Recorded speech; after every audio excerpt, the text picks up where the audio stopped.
1,00,000 మంది శివభక్తులతో కలిసి మహారుద్రాక్ష పూజలో పాల్గొనండి. వెంటనే కాల్ చేసి మీ పేరును నమోదు చేసుకోండి. మరణం తర్వాత మనకి ఏమైనా గుర్తుంటుంది అంటారా? మన ఆత్మ అంటారు, అదంటారు, ఇదంటారు, మనతో పాటు జర్నీ చేసిన మధ్యలో పోతుంది అంటారు. మరణం తర్వాత ఆ మనిషికి ఏమైనా గుర్తుండే అవకాశాలు ఉన్నాయి అంటారా? ఖచ్చితంగా గుర్తుంటుందమ్మా. గుర్తుంటుందా? గుర్తుంటుంది. విషయం ఏంటంటే ఒక మనిషి 10,00,000 కోట్ల జన్మలు ఎత్తుతాడు. 7 జన్మలు కాదా? కాదమ్మా, ఆహా. 10,00,000 కోట్ల జన్మలు ఎత్తుతాడు ఒక మ్మ్. మనిషి. పుడతాడు అంటే అది చీమగా కావచ్చు, దోమగా కావచ్చు, కోతిగా కావచ్చు, కుక్కగా కావచ్చు, ఏనుగుగా కావచ్చు, ఏదైనా కానివ్వండి. అవును గురుగారు. మనకి 84 లక్షల జీవరాశులు ఉన్నాయి. ఈ 84 లక్షల జీవరాశుల్లో 10 లక్షల కోట్ల జన్మలు ఎత్తుతాడు. ఏదో ఒక జీవి రూపంలో జన్మెత్తుతూ ఉంటాడు. ఆ ఆయు ప్రమాణం తీరిపోగానే మరణిస్తూ ఉంటాడు. అలా కోతి జన్మ ఎత్తుతాడు. చివరిలో కోతి జన్మ ఎత్తిన తర్వాత మరణించినటువంటి తరువాత వెంటనే వాడు ఎత్తే జన్మ మనిషి జన్మ, మానవ జన్మ.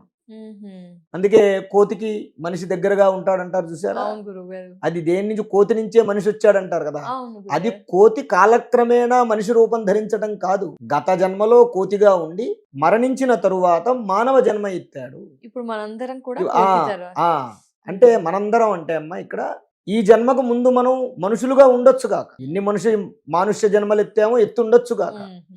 అయితే మొదటిసారి మానవ జన్మ ఎత్తినప్పుడు మాత్రం దానికి ముందు మాత్రం కోతి జన్మ ఎత్తుతాం. కోతి జన్మ ఎత్తిన తర్వాతే మానుష్య జన్మలోకి వస్తాడు మనిషి. అయితే ఈ మానుష్య జన్మలో వాడు అనుభవించిన సుఖాలు కష్టాలు అన్నీ కూడా అయిపోయిన తర్వాత వాడు మరణిస్తాడు. మ్మ్.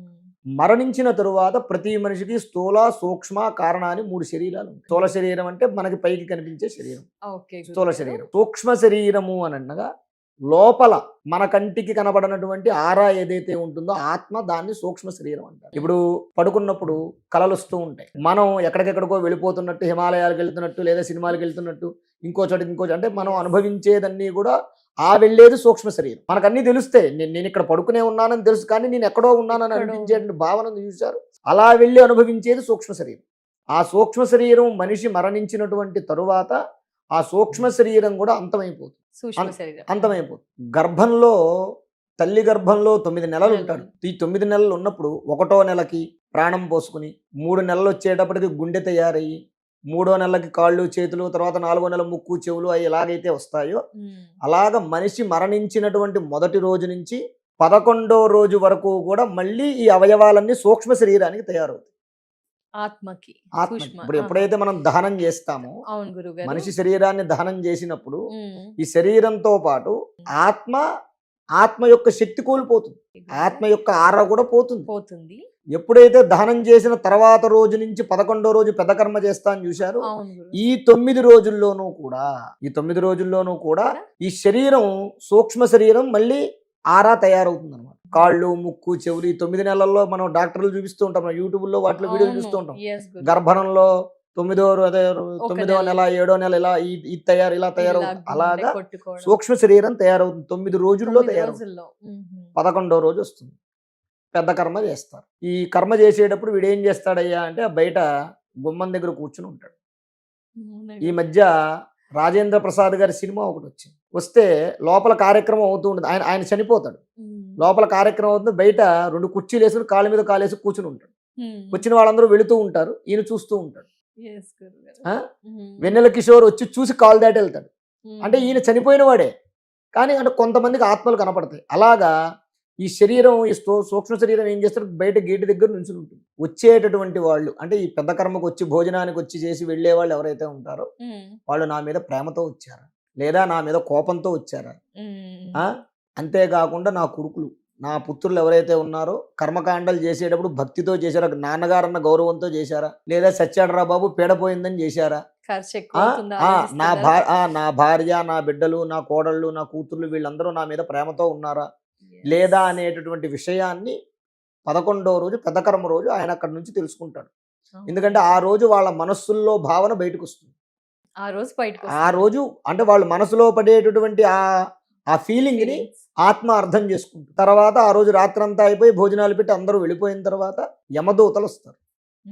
2 యమదూతలు వచ్చి ఈ ఆత్మని తీసుకుని వెళ్తారు. ఈ సూక్ష్మ శరీరం యొక్క ఆత్మని తీసుకుని వెళ్తారు. వెళ్ళిన తర్వాత ఇప్పుడు మనం ఒక ఊరు వెళ్ళడానికి ఎలాగైతే మధ్యలో స్టేజీలు ఉంటాయో అలాగ నరకానికి వెళ్ళాలి అని అంటే 12 స్టేజీలు ఉంటాయి. ఈ 12 స్టేజ్లు దాటి వైతరణి నది అని ఉంటుంది, ఆఖరి స్టేజ్ అనమాట. ఈ వైతరణి నది దగ్గరికి వెళ్ళేసరికి 12 నెలలు పూర్తవుతాయి.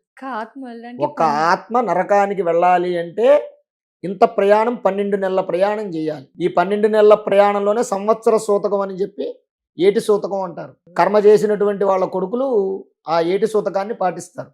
ప్రతి నెల పిండ ప్రదానం చేయడం మాసికం అని చేస్తారు. ఇది ఎందుకు చేయడం, వాళ్ళు వెళ్ళిన ప్రతి ఊర్లోనూ స్టేజీలో ఆగుతారు. నెలకొక ఊరికి దాటుతూ ఉంటారు అనమాట. వాళ్ళు 12 నెలల ఏడు వెళ్తారు, ప్రతి స్టేజీలోనూ ఆగుతారు. ఆగినప్పుడు ప్రతి నెల అయితే పిండం పెట్టడం, వాడికి పిండం పెట్టే ఆచారం లేదనుకోండి, ఏం చేస్తారంటే బియ్యం స్వయం పాకం అన్ని తీసుకెళ్లి గుళ్ళో అయ్యగారికో లేకపోతే ఆవుకో పెడతారు.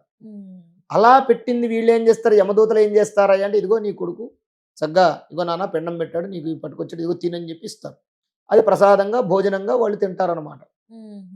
ఒకవేళ కొడుకులు మాసికం చేయలేదు, పిండం పెట్టలేదు, లేదు స్వయం పాకం కానీ బియ్యం కానీ ఎవరికి ఇవ్వలేదు, ఒరే బాబు నీ కొడుకు ఏమీ చేయలేదు కాబట్టి నీకు ఈ రోజు భోజనం లేదు, ఈ నెల నీకు ఈ రోజు నీకు భోజనం లేదు అని వాళ్ళకి పెట్టడం మానేస్తారు. అలా 12 నెలల్లోనూ 12 ఊర్లు దాటుకుని ఆఖరికి 12వ నెల చివరిలో వైతరణి నది దగ్గరికి వెళ్తారు. ఈ కర్మలు చేసినప్పుడు, చనిపోయినప్పుడు కర్మలు చేసినప్పుడు కానీ, సంవత్సరం అయిన తర్వాత చేసే సంవత్సరికంలో కానీ, లేదా ఎవరైతే ఈ చనిపోయిన వ్యక్తి ఉన్నాడో ఈ వ్యక్తి కానీ బ్రతికున్నప్పుడు కానీ ప్రత్యక్ష గోదానం గనక చేసి ఉంటే ఆ వైతరణి నది దాటడానికి ఇతని కోసం ఒక బోట్ వచ్చి ఆగు ఉంటుంది, ఒక పడవ వచ్చి ఆగుంటుంది. ఒకవేళ వీడు చేయలేదు, వాడు కొడుకులు ఎందుకులే, డబ్బు ఖర్చు ఎందుకులే, మళ్ళీ దానికి ఒక ఆవు కొనాలంటే ఓ 25,000 అవుద్ది, మళ్ళీ దానికి డబ్బు ఎందుకు, ఇది చేయడమే ఎక్కువ అని చెప్పి కొంతమంది ఏం చేస్తారంటే కొంతమంది వెండి ఆవు తీసుకొచ్చి దానం చేసేస్తారు. కానీ అది చాలా తప్పు. గోదానమే చేయాలి, ఖచ్చితంగా గోదానం చేయాల్సిందే, ఖచ్చితంగా గోదానం చేయాల్సిందే. ఆ గోదానం చేయడం వల్ల వీళ్ళకు ఒక పడవ వచ్చి ఆగుతుంది. ఆ పడవ ఎక్కేసి చక్కగా ఈ యమదూతలు ఏం చేస్తారు, గోదానం చేసిన ఫలితం ఉంది కాబట్టి పడవ ఎక్కి తీసుకుని వెళ్ళిపోతుంది. ఒకవేళ గోదానం చేయలేదు, ఈ చెయ్యలేనటువంటి కారణం చేత ఏంటయ్యా అంటే ఆ వైతరణి నది ఎలా ఉంటుంది, చీము నెత్తురుతో కలిసి ఉంటుంది. దాంట్లో పాములు, జర్రులు, తొండలు, విషపూరితమైనటువంటి ప్రాణులన్నీ దాంట్లో ఉంటాయి, మొసళ్ళన్నీ ఉంటాయి. వీడి వీపుకి వీడి మెడకి ఓ తాడు కట్టి ఆ పడవకి కుక్కానికి కట్టి వాడిని ఆ నీళ్ళలో పడేస్తారు, ఆ నదిలో పడేస్తారు. పడేసి ఎవరైతే యమదూతలు వాళ్ళు చక్కగా పడవెక్కి వాళ్ళు వెళుతూ ఉంటారో ఈ నదిలో ఈయన ఈదుకుంటూ ఆ నీళ్ళల్లో వెళుతూ ఉంటాడు, ఆ చీము నెత్తురు దాంట్లో వెళుతూ ఉంటాడు.